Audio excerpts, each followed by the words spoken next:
Hi viewers, welcome to Disha TV. ఇటీవల కాలంలో వివాహం అనే పవిత్ర బంధం పేరుతో జరుగుతున్న నేరాలు సమాజాన్ని తీవ్రంగా కలిచివేస్తున్నాయి. పెళ్లి అయ్యిందంటే నమ్మకం, ప్రేమ, భవిష్యత్తుపై ఆశలు ఉండాలి.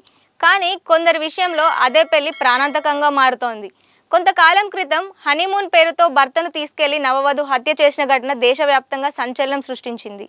ఇక ఇప్పుడు అలాంటి మరో దారుణ ఘటన వెలుగులోకి వచ్చి ప్రజలను షాక్కి గురి చేస్తోంది. ఈసారి పెళ్లైన వెంటనే కాదు, పెళ్లైన 3 నెలలకే భార్య తన ప్రియుడితో కలిసి భర్తను హత్య చేసింది.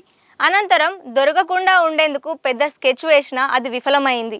ఈ ఘటన రాజస్థాన్లో చోటు చేసుకుంది. పోలీసులు తెలిపిన వివరాల ప్రకారం ఆశిష్, అంజు భార్యాభర్తలు. వీరిద్దరికీ 3 నెలల క్రితమే వివాహం అయ్యింది. బయటకు చూస్తే సాధారణ దంపతుల్లానే కనిపించినా లోపల మాత్రం భయంకరమైన కుట్ర నడుస్తోంది. గత శుక్రవారం రోజున ఆశిష్ తన భార్య అంజుతో కలిసి వాకింగ్కి వెళ్ళాడు.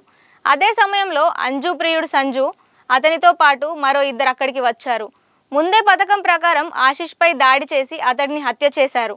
హత్య జరిగిన వెంటనే ప్రియుడు మరో 2తో కలిసి బంగారు ఆభరణాలను తీసుకొని అక్కడి నుండి పారిపోయారు. అంజు మాత్రం అక్కడే ఉండి అమాయకురాల్లా నటించింది. ఘటనపై సమాచారం అందుకున్న పోలీసులు వెంటనే అక్కడికి చేరుకున్నారు.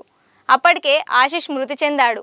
అంజు ఇచ్చిన వాంగ్మూలం ఆధారంగా మొదట పోలీసులు దీనిని హిట్ అండ్ రన్ కేసుగా నమోదు చేసి దర్యాప్తు ప్రారంభించారు. ఆమె మాట ప్రకారం ఓ గుర్తు తెలియని వాహనం ఢీకొని ప్రమాదం జరిగిందని, ఆ తర్వాత ఎవరో వచ్చి బంగారు ఆభరణాలు దోచుకెళ్లారని చెప్పింది.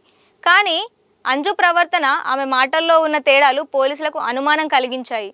దీంతో ఆమెను మరింత లోతుగా విచారించారు. పోలీసులు తమ స్టైల్లో ప్రశ్నించడంతో అసలు నిజం బయటికి వచ్చింది.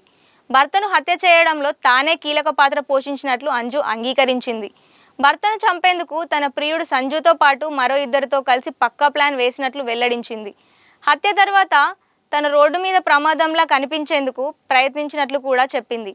అంతేకాదు, హత్య విషయం బయటపడకుండా ఉండేందుకు భర్త చేయుపోగులను తానే తీసి ప్రియుడికి ఇచ్చినట్లు పోలీసుల ముందు ఒప్పుకుంది. ఈ ఘటన వెలుగులోకి రావడంతో రాజస్థాన్ మొత్తం ఒక్కసారిగా ఉలికిపడింది. సోషల్ మీడియాలో ఈ కేసును ఇప్పటికే మేఘాలయ తరహా మర్డర్ కేస్, హనీమూన్ మర్డర్ 2.0 అంటూ చర్చిస్తున్నారు. ప్రేమ పేరుతో, అక్రమ సంబంధాల పేరుతో జరుగుతున్న ఈ హత్యలు సమాజంలో పెరుగుతున్న నైతిక పతనాన్ని స్పష్టంగా చూపిస్తున్నాయి. ఇక ఈ ఘటన సోషల్ మీడియాలో వైరల్ అవుతుండడంతో మనసులో మరొకరిని పెట్టుకొని ఇంకొకరితో పెళ్లి చేసుకోవడం ఎందుకు, చేసుకొని ఇతరుల జీవితాన్ని కూడా నాశనం చేయడం ఎందుకని కొందరు అంటుంటే, వివాహం అనేది బాధ్యత, నమ్మకం, నిజాయితీ మీద నిలబడిన బంధం. మోసం, అక్రమ సంబంధాలు, దాచిన నిజాలు చివరకు కుటుంబాలను నాశనం చేస్తాయి. భావోద్వేగాన్ని నియంత్రించుకోకపోతే ఒక జీవితమే కాదు, మరొకరి జీవితం కూడా శాశ్వతంగా నశిస్తుంది. సమస్య ఉంటే మాట్లాడాలి, విడిపోవాలి, కానీ హత్య కాదు. ప్రేమ పేరుతో జరిగే నేరాలకు సమాజంలో చోటు ఉండకూడదంటూ మరికొందరు అంటున్నారు. For more interesting videos, like, share and subscribe Disha TV.